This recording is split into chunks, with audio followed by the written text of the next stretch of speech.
அண்ணே விஷயம் தெரியுமா அண்ணே? சொல்லு சொல்லு தம்பி சொல்லு. விஷயம் தெரியுமா? சொல்றா அண்ணே விஷயம்.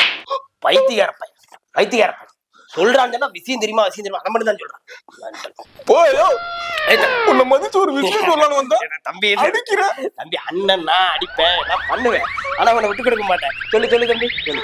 அதாவதுயா பழைய மாதிரியே அண்ணனே ஆரம்பிடா. போய் தொலை. ஏய் அண்ணடா. அதாவதுண்ணே நேத்து கட்சி ஆரம்பிச்சவனுக்கெல்லாம் ஒய் கேட்டகரி. நீ 15 வருஷமா இங்கேயே கிடக்குறீ என்ன? ஏய் அண்ணன் சும்மா இருக்க மாதிரியே பேசுற. எவ்வளவு போராட்டங்கள் கலந்துருக்கு தெரியுமா? அதாவதுடா தம்பி, காவல்துறைக்கு காவல் தேவையா அப்படின்னு சொன்னான் என் முப்பாட்ட வள்ளுவர். அன்னைக்கு கூட நீங்க செல்ஃபி எடுத்ததா காமிச்சீங்களே, அவர் தானே? நம்பிட்டான் போல. அவர்தான். அதே போல தம்பி, நானே பெரிய செக்யூரிட்டிடா, எனக்கு பாதுகாப்பு தேவையா? நானே தமிழகத்துக்கு பாதுகாப்பு. வைத்தியார நானு